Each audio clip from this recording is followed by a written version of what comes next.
विनाश काले विपरीत बुद्धि, यानी जब किसी का बुरा होने वाला होता है तो सबसे पहले उसका दिमाग गलत फैसले लेने लग जाता है। रावण के साथ अब कुछ ऐसा ही होने वाला था। उसने पिता की नहीं सुनी, अपनी मां की बात भी नहीं माना, ब्रह्मदेव की सीख ठुकराई और नंदी की चेतावनी को भी नजरअंदाज किया। यहां तक कि श्राप मिलने पर भी उसने पाप करना नहीं छोड़ा। फिर वही हुआ जो संसार का नियम है, रावण के पाप का घड़ा भी भर गया। अब सवाल यह है कि इतना ज्ञानी होने के बावजूद रावण को अपने कर्म क्यों नहीं दिखे? इतने वेद और शास्त्रों को पढ़ने का आखिर क्या फायदा हुआ? क्या रावण जानबूझकर पाप कर रहा था, या ये सब किसी पुराने कर्म का फल था? आखिर कैसे एक विद्वान ब्राह्मण संसार का सबसे भयानक राक्षस बन गया? चलिए जानने के लिए शुरू करते हैं। रावण को मिले श्रापों के फल का समय नजदीक आ चुका था। रावण का अंत करने के लिए स्वयं भगवान विष्णु मानव रूप में जन्म लेने वाले थे। जैसा कि इक्ष्वाकु वंश के राजा अनरण्य ने मरते मरते रावण को श्राप दिया था कि मेरे ही कुल में श्री राम जन्म लेंगे और तेरा अंत करेंगे, ठीक वैसा ही हो रहा था। अब श्री राम के जन्म और जीवन की कुछ जरूरी बातें जान लेते हैं, क्योंकि राम के बिना रावण की कहानी अधूरी है। इसीलिए कहानी को शुरू से शुरू करने के लिए चलते हैं उसी दौर में। उस युग की अयोध्या नगरी में आंखें बंद कीजिए, लंबी सांस लीजिए और कल्पना कीजिए वो त्रेता युग का दौर, वो अयोध्या नगरी जहां राजा दशरथ का राज कायम है। अयोध्या के राजा दशरथ की 3 रानियां थी, कौशल्या, कैकई और सुमित्रा। पुत्र रत्न पाने के लिए महाराज दशरथ ने एक महान यज्ञ कराया। उसी यज्ञ का प्रसाद खाकर तीनों रानियां गर्भवती हो गई। फिर चैत महीने के शुक्ल पक्ष की नवमी तिथि को सबसे पहले कौशल्या ने एक बेटे को जन्म दिया। यही इक्ष्वाकु वंश के गौरव श्री राम बने। इसके बाद कैकई को भरत और सुमित्रा को लक्ष्मण और शत्रुघ्न नाम के 2 बेटे जन्मे। इनका ये नाम ऋषि वशिष्ठ ने रखा था। एक साथ 4 बेटों के जन्म से पूरी अयोध्या में उत्सव मनाया जा रहा था। उधर देवता भी भगवान विष्णु के मानव रूप की सुंदरता देखकर निहाल हो रहे थे। रावण की अंत कथा का आरंभ हो चुका था। कुछ ही समय बाद दशरथ के 4 बेटों ने सब तरह की शिक्षा हासिल कर ली थी। राक्षसों के विनाश के लिए पूरी तरह से तैयार हो चुके थे। समय बीतता गया और श्री राम का विवाह जनकपुर की राजकुमारी सीता से हो गया। स्वयंवर में शिव धनुष तोड़कर श्री राम ने जानकी के मन को जीत लिया। जानकी ही पूर्व जन्म में वेदवती थी, जिन्होंने श्री हरि विष्णु को पति के रूप में पाने के लिए कठिन तपस्या की थी और रावण के बुरे व्यवहार की वजह से आग में समा गई थी। आपको बता दें कि उस स्वयंवर में रावण भी शामिल हुआ था। उसे भी जानकी से विवाह करने की इच्छा थी, लेकिन वहां रखे शिव धनुष को ना तो रावण और ना ही कोई और राजकुमार हिला सका था।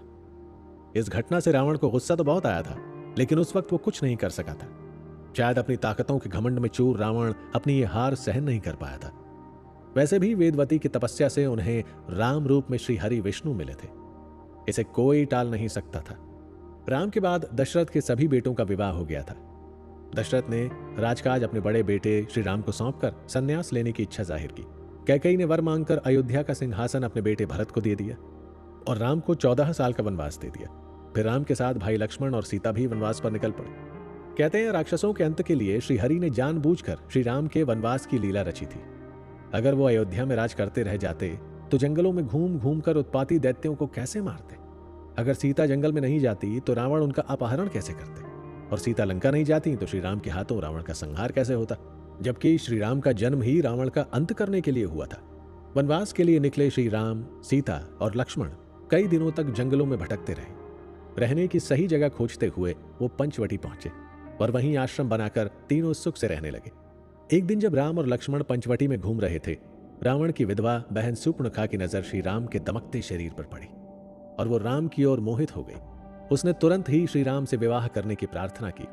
उस पर मर्यादा पुरुषोत्तम राम ने कहा, हे देवी, मैं यहां अपनी पत्नी सीता के साथ रहता हूं और मैंने जीवन में एक पत्नी व्रत लिया, इसलिए मैं तुमसे विवाह नहीं कर सकता।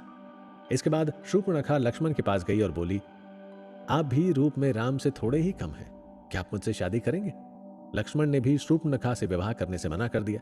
इस पर शूर्पणखा गुस्से में लाल हो गई। उसने मन ही मन सोचा, अगर मैं राम की पत्नी सीता को ही मार दूं तो राम मेरे साथ विवाह कर लेंगे। यही सोचकर एक दिन शूर्पणखा पंचवटी में श्री राम के आश्रम पहुंची, पर जैसे ही वो सीता को मारने के लिए बढ़ी, लक्ष्मण ने उनकी नाक और कान काट दिए। दर्द से करहाती हुई शूर्पणखा अपने मौसेरे भाई खरदूषण के पास गई और अपनी बात बताई। अपनी बहन का बदला लेने के लिए दोनों भाई पंचवटी आए और लक्ष्मण से लड़ते हुए मारे गए। फिर शूर्पणखा अपने भाई राक्षस राज रावण के पास गई। उसने अपने भाई को रोते रोते अपना हाल तो बताया ही, साथ में सीता की सुंदरता की इतनी तारीफ कर दी कि रावण के मन में उनको पाने की चाह जाग गई। बहन के हाल से गुस्सा होकर रावण ने उसी समय प्रतिज्ञा की कि वो राम की पत्नी सीता का अपहरण करके अपनी बहन के अपमान का बदला लेगा।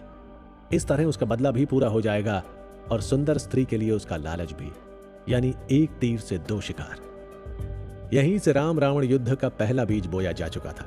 रावण को ब्रह्मा से वरदान में मनचाहा रूप बदलने की शक्ति भी मिली थी। मारीच को साथ में लेकर रावण अपने पुष्पक विमान से पंचवटी पहुंचा। राम, लक्ष्मण और सीता को माया में उलझाने के लिए रावण ने मारीच की मदद ली।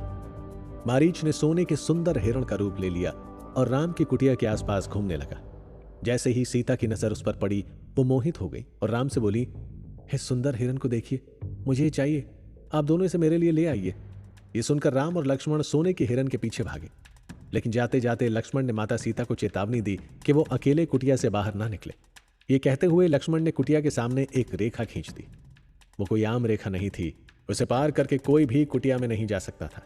उधर राम लक्ष्मण उस मायावी हिरण के पीछे भागते भागते आश्रम से काफी दूर निकल आए थे। इस समय सीता कुटिया में अकेली थी। रावण को इसी मौके की तलाश थी। उसने वरदान की शक्ति से ऋषि का भेष बनाया और श्री राम की कुटिया के बाहर जाकर भिक्षा मांगने लगा। उसकी आवाज सुनकर सीता जी बाहर आई और लक्ष्मण रेखा के अंदर से ही रावण को भिक्षा देने लगी। इससे रावण नाराज हो गया। उसने कहा कि इस रेखा से बाहर आकर भिक्षा दो, वरना मैं नाराज होकर तुम्हें श्राप दे दूंगा। दोस्तों, कहते हैं कि जब भी लड़कियों को या महिलाओं को कोई बुरी नजर से देखता है या गलत तरीके से छूने की कोशिश करता है, उन्हें पता लग जाता है। ऐसा सीता माता के साथ भी हुआ था। भले ही रावण, जो एक ब्राह्मण साधु के रूप में उनके सामने आया था, मगर उसकी आंखों में हवस और छल साफ साफ सीता माता को नजर आ रहा था। लेकिन मर्यादा और संस्कार से जकड़ी हुई सीता माता ने श्राप के डर से जैसे ही पांव रेखा से बाहर रखा, रावण ने उन्हें पकड़ लिया और खींचता हुआ पुष्पक विमान की ओर ले गया। कुछ ही देर में रावण सीता को लेकर लंका की ओर उड़ गया। इधर राम के बाण लगते ही मारीच अपने असली रूप में आ गया। उसे देखते ही लक्ष्मण समझ गए कि जरूर कुछ गड़बड़ है। दोनों भाई भागते हुए अपने आश्रम पहुंचे और सीता को वहां ना पाकर बेचैन हो गए। दोनों भाई सीता को खोजने जंगल में चारों ओर भटकते रहे। तभी उनकी नजर घायल जटायु पर पड़ी। उसने बताया कि रावण माता सीता का अपहरण करके पुष्पक विमान में ले गया है। मैंने उन्हें रोकने की कोशिश की तो मेरे पंख काट दिए। यह सुनकर लक्ष्मण गुस्से से कांप गए और कहा, हे भैया, इस समय रावण की हत्या करके माता सीता को वापस ले आइए। इस पर राम ने लक्ष्मण को धैर्य रखने को कहा और रावण को खत्म करने की तैयारी में जुट गए। जैसे जैसे वो लंका और रावण की तरफ आगे बढ़ते गए, वैसे वैसे ही जंगल में उन्हें हनुमान, सुग्रीव, जामवंत, जटायु का बड़ा भाई संपाति और दूसरे योद्धा मिलते गए। धीरे धीरे उनकी सेना बढ़ती गई। लोग हैरान थे कि भालुओं और वानरों की सेना लेकर श्री राम कैसे ही जीतेंगे। लेकिन दोस्तों, हम आपको एक बात बता दें कि राम रावण की लड़ाई में जटायु के भाई संपाति का भी अहम किरदार रहा। वो संपाति ही थे जिन्होंने रावण के रहने की सही जगह बताई थी, और रावण सीता माता को लेकर लंका ही गया था, इसका पता भी संपाति ने ही लगाया था। रावण के किले को भेदने में राम की सेना के सभी योद्धा दिलो जान से जुटे रहे। वहीं दूसरी ओर रावण सीता को तरह तरह से दुख देता रहा, लेकिन जबरदस्ती नहीं कर सकता था, क्योंकि कुबेर के बेटे नल कुबेर के श्राप से ऐसा करते ही उसके सिर के 60 टुकड़े हो जाते। रावण रोज अशोक वाटिका में आता और सीता से कहता, हे सीते, तुम मुझे अपना क्यों नहीं लेती? मैं तुम्हें पटरानी बनाकर रखूंगा। वो रोज रावण को श्री राम के नाम की चेतावनी देकर लौटा देती। रावण की पत्नी मंदोदरी और भाई विभीषण लगातार सीता को लौटाने की प्रार्थना करते रहे, लेकिन रावण का घमंड अपने चरम पर था। दोस्तों, आपको मालूम है कि विभीषण सच्चे ब्राह्मण थे और वो अपने भाइयों से बिल्कुल अलग थे। छोटा भाई होने के नाते विभीषण रावण को केवल समझा ही सकते थे, लेकिन गलत करने से उसे रोक नहीं सकते थे। विभीषण क्या संसार में कोई भी दशानन के फैसलों के विरुद्ध जाने की हिम्मत नहीं रखता था? यही वजह है कि जब विभीषण को हनुमान जी के जरिए श्री राम तक पहुंचने का रास्ता मिला, तब वो खुद को रोक नहीं पाए, क्योंकि वो बचपन से ही अपने भाई बहनों के व्यवहार और कर्मों से दुखी थे। वो बार बार सभी को अच्छे और सच्चे कर्मों का ज्ञान देते रहते थे, लेकिन राक्षसों को रत्ती भर भी फर्क नहीं पड़ता था। इस तरह राक्षसों के परिवार में रहकर भी विभीषण ने कभी न गलत किया और न ही किसी गलत काम में अपने परिवार का साथ दिया। इससे हमें एक बड़ी सीख मिलती है कि गलत करने वाला अपना हो या पराया, हमें उसके खिलाफ आवाज उठानी चाहिए। दोस्तों, बड़ा ही मुश्किल होता है सही का साथ देना, खासकर तब जब गलत करने वाला कोई अपना हो। अपनों के विरुद्ध जाना बड़े साहस का काम है। सवाल जब सच्चाई और धर्म का हो तो अपनों के खिलाफ जाने से भी नहीं चूकना चाहिए। यह सीख हमें महाभारत में कृष्ण भी देते हैं। पूरी महाभारत की नींव ही इस बात पर टिकी थी कि पांडवों ने धर्म की रक्षा के लिए अपनों से लड़ाई कर ली थी। होना भी यही चाहिए था। सही गलत का फैसला लेते समय अपना पराया मन से हटा देना चाहिए। विभीषण ने भी ऐसा ही किया। जब लाख समझाने पर भी रावण ने अपनी पाप लीला नहीं छोड़ी, तब विभीषण ने अपने ही भाई के विरुद्ध जाकर श्री राम का साथ दिया। चलिए अब बढ़ते हैं अपने अगले एपिसोड की तरफ।